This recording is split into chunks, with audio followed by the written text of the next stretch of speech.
Bismillahirrahmanirrahim. Friends, today we will start a new topic that is about nuclear power plants. Before midterm, we have covered thermal power plants, type of thermal power plant, mainly consisting of steam turbine power plants and gas turbine power plant, and the fascinating feature of combined cycle power plants, in which we have several gas turbines, and exhaust of those gas turbines are being used to generate steam, and that steam is used in steam turbine power plant. So in combined we have gas turbines and then the steam turbine. Overall efficiency is being enhanced by combining the both cycles. But today we are focusing on nuclear energy. So basically the difference between the previous thermal power plant and in nuclear power plant is the source of energy is now nuclear energy. Previously it was the fossil fuel or oil that is being furnace oil that is being burned in the boiler and in combustion chamber in case of a gas turbine. So coming towards the nuclear power plants, with the acute shortage of other sources of energy, namely fossil-based fuels and hydel sources, the use of nuclear energy has become an inevitable option for both developed and developing countries. मतलब ये कि आपके जो fossil fuel हैं और बाकी hydel sources हैं, उसके बावजूद आपकी जो एनर्जी की नीड है उस कंट्री की, वो फिर भी पूरी नहीं हो रही, तो ये एक मजबूरी हो जाता है डेवलपिंग और डेवलप्ड कंट्रीज़ के लिए कि वो न्यूक्लियर एनर्जी को यूज़ करें. The amount of heat generated by burning 1 kg of nuclear fuel is equivalent to the energy generated by burning 3000 tons of coal. यानी आप इससे अंदाज़ा लगा रहे हैं कितनी एनर्जी डेंस है न्यूक्लियर एनर्जी, कि 1 किलोग्राम न्यूक्लियर फ्यूल हो तो वो इक्विवेलेंट है उसी एनर्जी के जो कि आप 300 टन कोल को जलाएं तब मिले, या 1600 टन ऑयल को जलाएं तब. सिर्फ 1 किलोग्राम न्यूक्लियर इसके इक्वल है. तो इससे आप अंदाज़ा लगा सकते हैं कि ये एनर्जी डेंस है, कि थोड़ी सी मास में बहुत ज़्यादा एनर्जी जो है वो छुपी हुई है. The most important advantage of nuclear energy is that it has no combustion by product. और इसमें एक मज़े की चीज़ ये है कि जो बाकी थर्मल प्लांट थे उसमें आप जिस वक्त कंबसन करते थे तो उसकी प्रोडक्ट्स बनती हैं, एमिशंस बनते हैं, और वो इन्वायरमेंट के लिए बहुत डेंजरस होते हैं. तो न्यूक्लियर का ये फ़ायदा है कि उसमें कोई कंबसन के बाई प्रोडक्ट नहीं बनते, और अगर हम अंडर सेफ वर्किंग कंडीशन काम करें, contributes no pollutant to air, तो उससे कोई एयर को पोल्यूशन नहीं होती. Site selection for producing nuclear energy is completely independent of geographical area. और इसकी एक और अच्छी चीज़ ये है कि आप साइट कोई भी सिलेक्ट कर सकते हैं. And it require no fuel transportation networks, और इसके लिए आपको ये नहीं देखना पड़ता कि फ्यूल आएगा, कोल आएगा, वो यहाँ से यहाँ शिफ्ट होगा तो उसकी कास्ट कितनी बनेगी. जिसको आप ऑफकोर्स जिसको साइट सिलेक्शन करते हैं एक पावर प्लांट की, तो आप ये भी देख रहे होते हैं कि हमारे पास जो उसके रॉ मटेरियल आना है, फ्यूल आना है, उसकी कास्ट कहाँ कम होगी. जैसे कि अगर बात की जाए पाकिस्तान के पर्सपेक्टिव में, तो यहाँ साहिवाल में एक और कोल पावर प्लांट लगाया गया है, जो कि अगर इंजीनियरिंग पॉइंट से देखा जाए, उसकी सिलेक्शन देखी जाए, तो अब आपकी पोर्ट जो है वो है कराची में, तो कराची से साहिवाल तक जो फ्यूल आएगा वो आपको कॉस्टली पड़ेगा. तो ये एक पुअर साइट सिलेक्शन थी बाय द गवर्नमेंट, ये एक पॉलिटिकल डिसीजन था. बट इंजीनियरिंग पॉइंट से देखा जाए तो उसके लिए जो करीब तरीन शहर था, यानी कराची, या जो भी पोर्ट के करीब है, वहाँ होना चाहिए था. ये साइट सिलेक्शन आप उस वक्त देख रहे हैं जिस वक्त आप कोल की या जो रॉ फ्यूल है उसकी ट्रांसपोर्टेशन को कंसिडर कर रहे हैं. जिस वक्त हम बात करते हैं न्यूक्लियर की, तो उसमें ये इंडिपेंडेंट है. यही इसने इस फिगर में कहा है, site selection for producing nuclear energy is completely independent of geographical area, कि आप कहीं भी लगा सकते हैं. And it no fuel transportation network and large storage facilities, और ऑफकोर्स जो आपका फ्यूल आता था उसको आप स्टोर करते थे और फिर जो है यूज़ करते थे. तो ये वाली इसमें खामियां नहीं हैं. So these are the positive things about the nuclear power plants. However, एक इसमें मसला है न्यूक्लियर का, और वो क्या है, nuclear waste come from power plant are more hazardous, बहुत ज़्यादा ख़तरनाक है, जहरीला है, and face severe disposing problem. हाँ, न्यूक्लियर में डिस्पोजिंग जो करनी है वो बहुत प्रॉपर होनी चाहिए, और इसके लिए बड़ा केयरफुली करना चाहिए। यही इसका एक ड्रॉबैक है, या क्या नहीं, केयरफुल पॉइंट है। बाकी जो है इसकी साइड सिलेक्शन हो सकती है। अच्छा, अब advantages of nuclear power plant पे आते हैं। तो पहला है लेस स्पेस रिक्वायरमेंट, कम स्पेस चाहिए। ऑफ कोर्स जब एनर्जी बहुत डेंस है फ्यूल में, 1 kg का जैसे पीछे कहा, तो रिक्वायरमेंट कम चाहिए। Consume very small quantity of fuel, बहुत कम फ्यूल यूज़ करता है। Fuel transportation cost is less, again जैसे मैंने अभी समझाया। Large fuel storage facility is not required. अगर आप कोल की एग्जांपल ध्यान में रखें तो ये आप समझ सकते हैं। रिलायबल इन ऑपरेशन, ऑपरेशन में ये रिलायबल है, आप इस पर रिलाई कर सकते हैं। अगर आपके पास इसकी क्वांटिटी मौजूद है जो आपने यूज़ करनी है, तो आपकी एनर्जी प्रोड्यूस होती रहेगी। Not affected by changes in weather condition, weather condition अगर चेंज हुआ, मतलब अगर बारिश हो जाए और आपने कोल जो है वो मॉइस्चर के साथ एक्सपोज है, तो उसकी बर्निंग में मसले आ सकते हैं। लेकिन इन केस ऑफ न्यूक्लियर ये मसला नहीं है। इसके डिसएडवांटेजेस की बात की जाए, ये 4 गिवन है। High initial and maintenance cost, इसकी मेंटेनेंस कॉस्ट बहुत है, इनिशियल कॉस्ट बहुत ज़्यादा है। Not suitable for varying load condition, अगर लोड वेरी कर रहा है उसके लिए न्यूक्लियर पावर प्लांट इतने बेहतर नहीं है।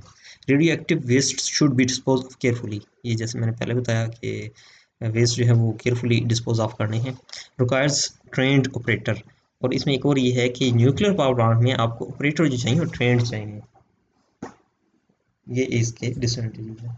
अच्छा, अब ज़रा हम बेसिक्स पे चलते हैं और देखते हैं कि एटम के अंदर होता क्या है। न्यूक्लियस होता है, और न्यूक्लियस किस पे मुश्तमिल होता है, न्यूट्रॉन्स एंड प्रोटॉन्स पे। आइंस्टाइन की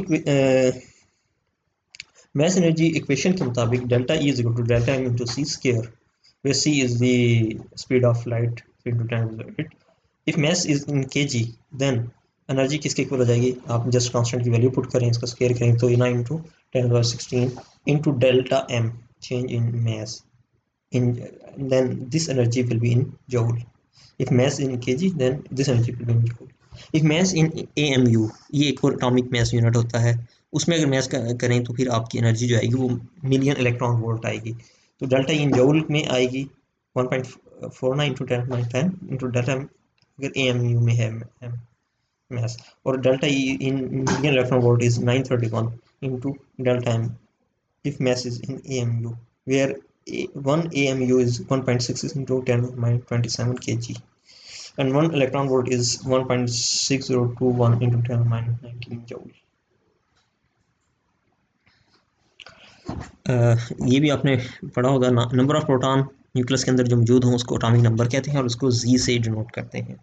number of proton plus neutron in the nucleus is called mass number. Mass number किसके इक्वल है कि आपके प्रोटॉन न्यूट्रॉन दोनों की टोटल स्ट्रेंथ जो है, नंबर तादाद है उसके, उसको कहते हैं। Radioactive decay, all isotopes of heavier elements starting from atomic numbers Z84 polonium possess weak binding energy, या nucleon, and have the tendency to emit radiation until a more stable nucleus is formed. मतलब ये कि atomic number 84 से जो ज़्यादा वाले हैं, उनके जो आइसोटोप्स होते हैं, वो उनकी बाइंडिंग एनर्जी कम होती है। बाइंडिंग एनर्जी वो है जिसके ज़रिए वो आपस में न्यूक्लियस में बाइंड रहते हैं, और वो उस वक्त तक क्योंकि बाइंडिंग एनर्जी उनकी कम है, तो उनके अंदर एक टेंडेंसी पाई जाती है, एक रुझान पाया जाता है कि वो रेडिएशन इमिट करें अनलेस के वो मोर स्टेबल न्यूक्लियस बन जाए। This new nucleus is called daughter and original nucleus is called parent. तो नया जो बनेगा वो डॉटर है, और जो ओरिजिनल है वो उसे पेरेंट कहते हैं। This is spontaneous disintegration process, ये अचानक होता है और डिसइंटीग्रेट हो जाता है, टुकड़े टुकड़े हो जाता है, डिवाइड हो जाता है, and this is known as radioactive decay, इसको कहते हैं रेडियो एक्टिव डिके। ये 3 टाइप्स के मेनली हैं, और भी कई हैं लेकिन मैं यहाँ जस्ट 3 को डिस्कस कर रहा हूँ। Alpha decay, beta decay and gamma decay. Alpha decay में ये होता है कि न्यूक्लियस जो है वो अल्फा पार्टिकल को इमिट करता है। और अल्फा पार्टिकल क्या है, वो हीलियम का न्यूक्लियस है, यानी alpha particle is basically helium nuclei, इसको अल्फा पार्टिकल कहते हैं। तो यूरेनियम 23892, 238 इसका mass number है, 92 इसका atomic number है, that is being decay into helium alpha particle 42 plus thorium 23490 plus 2 gamma rays rhodium 23994, that is being converted into helium, that is alpha particle, plus uranium 235 into 92, that is alpha decay. Basically alpha decay is when it emit alpha particles. So these are typical example, so you should remember these equations. Then is beta decay. A nucleus undergoes beta decay if the energy released in the decay process creates a beta particle that is identical to high speed electron.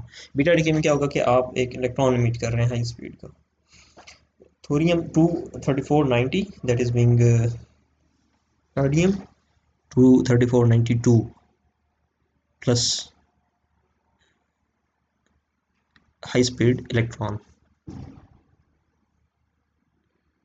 Gamma decay. In a gamma decay, a nucleus is an excited state. आपका nucleus जो है वो एक high energy या excited state में होता है और वो इमिट करता है फोटॉन को, हाई एनर्जी फोटॉन को, known as gamma ray, while transition take place from high energy to low energy state, और फिर वो न्यूक्लियस जो है वो हाई एनर्जी की बजाय लो एनर्जी स्टेट में आ जाता है। Indium 12553 is being converted into indium. It will be 125, it is wrong, it should be 53 and 125 plus gamma. In case of cobalt, it is being converted into nickel plus beta decay, that is electron, plus 2 gamma. Since gamma or photon are having very negligent mass and charge, these are neutral, that's why it is written as 0 0, but it contains energy, that's why we say nucleus is emitting high energy photon. अच्छा, इसके बाद जो topic है वो simple है, half life का, that is the, ये वो टाइम है जिसमें एक रेडियो एक्टिव स्पेशी या एलिमेंट वो इस पीरियड के बाद अपने हाफ क्वांटिटी कंटेन करता है. So it is the time during which 1/2 of a number of radioactive species decay or 1/2 of their activities is, मतलब दोनों वे में कह सकते हैं आप, ये भी कह सकते हैं कि इतना वो हाफ उसकी डिके हो गया है, या ये कहने हाफ उसका बच गया है. Let n number of radioactive nuclei of one species, theta is time, then rate of decay will be minus, because it is being decay dn over d theta, that is change in the number of nuclei radioactive with respect to time, where here time is denoted by theta, so it will be equal to gamma into n, that is equal to a, where gamma is decay constant, depends on isotopes in per second, so theta half life will be natural log 2 over gamma, or it is equal to 0.6931 over gamma. Then another definition is about nuclear fission. It is the process in which a heavy, अच्छा fission में होता ये है कि एक heavy nucleus पे एक neutron आके अब्जॉर्ब होता है, टकराता है, जिसके नतीजे में वो हैवी न्यूक्लियस स्प्लिट हो जाता है दो उसकी निस्बत कम हैवी न्यूक्लियस में, और along with this energy emit होती है, जो कि आप उसको डिस्ट्रक्शन के लिए यूज़ करेंगे तो वो एटॉमिक बम बन जाएगा, और उसको कंस्ट्रक्शन के लिए यूज़ करेंगे तो वो न्यूक्लियर एनर्जी या न्यूक्लियर पावर प्लांट में आप यूज़ कर सकते हैं. यहाँ एक टिपिकल एग्जांपल दी है, लेकिन इससे पहले ये ज़रा 2-3 लाइन पढ़ लेते हैं. It is the process in which a heavy nucleus is split into 2 और more lighter nuclei, this result in a decrease in mass कम होगा, वो मैस जो है वो किस में कन्वर्ट हो रहा है, that is being converted into the energy according to Einstein's energy mass relationship, energy mass equation, and consequent exothermic. Exothermic mean when the process is being released, the energy, the energy is being released by the process, that is the exothermic energy. और अगर उसको energy need हो तो वो endothermic होता है process. तो ये न्यूक्लियर फिशन और न्यूक्लियर फ्यूजन ये एक्सोथर्मिक है, ये एनर्जी इमिट करते हैं। एंड एमिशन ऑफ न्यूट्रॉन्स, अच्छा इसके साथ न्यूट्रॉन भी इमिट होते हैं, और वो न्यूट्रॉन फर्दर अगर कोई यूरेनियम का न्यूक्लियस मौजूद है उस पर टकराएंगे, और इस तरह ये चेन रिएक्शन आगे स्टार्ट होता जाएगा, और बहुत जल्दी अगर 1 से 3 निकल रहे हैं न्यूट्रॉन, वो उन 3 से आगे फिर आगे इस तरह ये इंक्रीज करता जाता है। न्यूक्लियर पावर प्लांट में हम इसको कंट्रोल करते हैं। एक रॉड होते हैं हमारे पास, ऐसे मटेरियल के होते हैं जो कि न्यूट्रॉन्स को अब्सॉर्ब कर सके, एलिमेंट ऐसा होता है। उसके ज़रिए हम सिर्फ और सिर्फ 2 यानी 3 अगर एमिट हुए हैं उसमें से एक को आगे पास करने देते हैं जो कि फर्दर न्यूक्लियस के साथ टकराए, और बाकी को हम उस रॉड में जो शील्ड जो रॉड होते हैं उसमें अब्जॉर्ब करा देते हैं। इसे कहते हैं कंट्रोल्ड फिशन रिएक्शन। तो 2 or 3 neutrons are emitted per nucleus, which are known as fission neutrons. These fission neutrons cause fission in additional nuclei, thus liberating more neutrons. अच्छा, इसके बाद सबसे इम्पॉर्टेंट एक ये चीज़ है कि आप याद रखें कि नेचर में जो यूरेनियम मौजूद है वो U35 है। तकरीबन 99.3% जो अगर मौजूद है वो तकरीबन सारा का सारा U35 है। और U35 एक न्यूक्लियस इसमें जब टकराया तो ये बेरियम 137 और 56 प्लस क्रिप्टॉन 97 और 36 में कन्वर्ट हो जाता है, प्लस 2 न्यूट्रॉन प्लस गैमा। अच्छा, complete fission of 1G of U35 nuclei yields, इससे कितना मिलता है 0.513 into 10⁻24 mega electron volt energy आपको मिलती है जब 1 ग्राम फिशन को आप यूरेनियम को फिशन आप करें। दूसरे यूनिट में अगर इसकी बात की जाए तो एक और यूनिट है 2.276 इंटू 10⁻44 किलो वाट आवर। इसे आप अंदाज़ा लगा लें कि सिर्फ 1 ग्राम U235 से हमें कितनी एनर्जी मिलती है कि 2.27 into 10⁻44 kilowatt hour energy आपको मिलती है।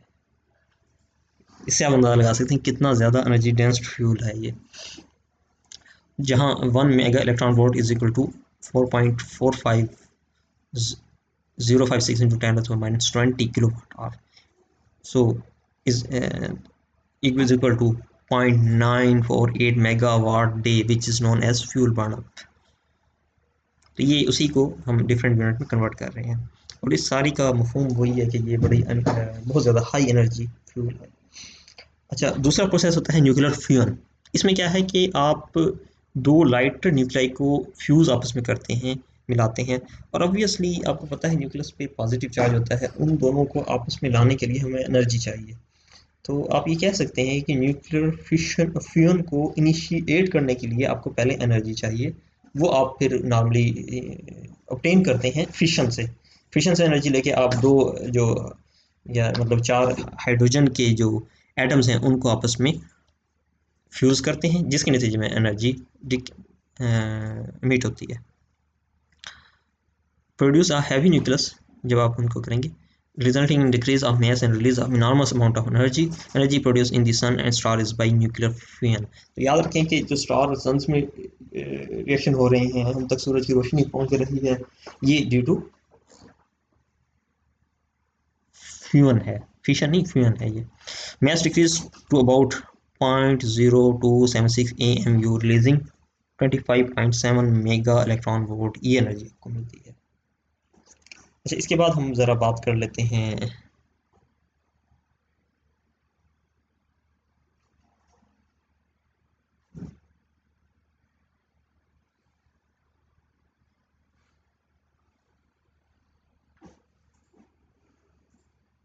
अच्छा, इसके बाद बात कर लेते हैं न्यूक्लियर फ्यूल्स की use in the reactors. Reactor में जो फ्यूल यूज़ होंगे 2 किस्म के हैं, एक नेचुरल, दूसरा आर्टिफिशियल। नेचुरल फ्यूल की बात कीजिए, uranium is the only fission able nuclear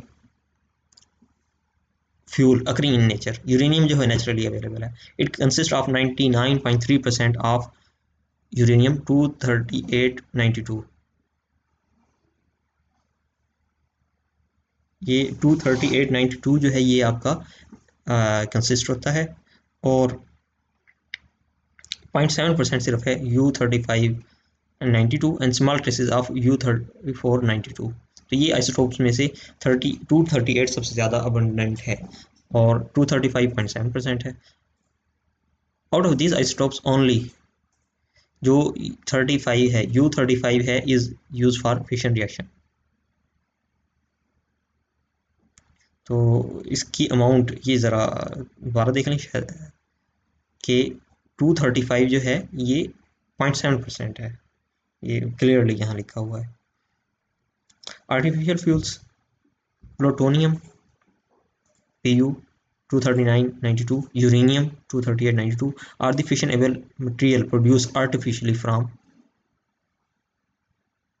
U 23892 and thorium Th 23290 respectively. Uranium 238 and thorium 232 are available in nature. ये नेचर मौजूद है, जैसे कि आप यहाँ देख सकते हैं, ये इसने लिखा है 99.3% U38 है। They are known as fertile materials. These fertile material, when placed close to U3592 in a reactor, absorb the emitted neutron to produce fissionable materials as follow.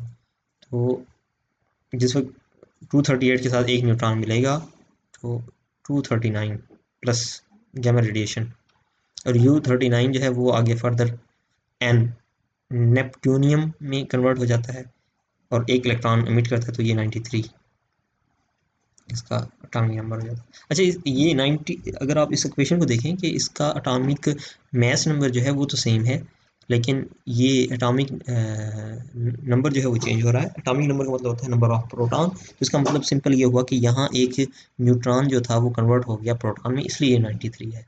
और इसके ओवरऑल मास की बात की जाए वो 239 ही है, तो ये बीटा डीके हुआ है। फर्दर NP मीन नेपट्यूनियम 23992, ये कन्वर्ट हो रहा है plutonium Pu 23994 plus 1 electron, and thorium 23290 plus 1 neutron is thorium 23390 plus gamma radiation. And this thorium 23390 is being converted into protactinium Pa 23391 plus 1 electron.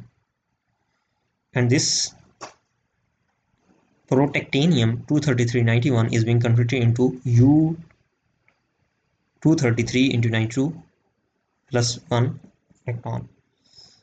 So these are artificial fuels. Then advantages or solid fuels. Solid fuel पे इसके फ़ायदे ये हैं, under favourable condition the cost of generation of nuclear power is competitive with coal based power generation. अगर आप मतलब favourable condition में use कर रहे हैं तो ये इसकी भी जो जनरेशन कॉस्ट है वो कंपटीशन करती है कोल के साथ। Isotopes produce as by products can be use in agriculture, medicine, scientific research and industrial processing.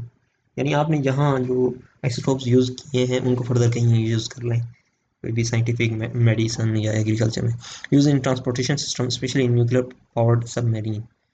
तो न्यूक्लियर पावर्ड सबमरीन जो है उसमें आप यूज़ कर सकते हैं। मैं सबमरीन भी एक ट्रांसपोर्टेशन सिस्टम के तौर पर उसने लिया है यहाँ। Complete fission of 1 kg of फिसल uranium produces about 23 into 106 kilowatt hour of energy, which is equivalent to the energy generated by burning 3,300 tons of bituminous coal. एक कोल की टाइप है bituminous coal, इसमें इसकी 300 टन्स को आप करें उसकी इक्वल है 1 किलोग्राम फिसल यूरेनियम को। Disadvantages: the radiation emitted during the action is highly hazardous. Radiation जो है वो बहुत hazardous हैं, तो वहाँ जो ऑपरेटर काम करेंगे वो स्पेशल ड्रेस में और विद ऑल प्रिकॉशनरी मेजर्स के साथ करेंगे।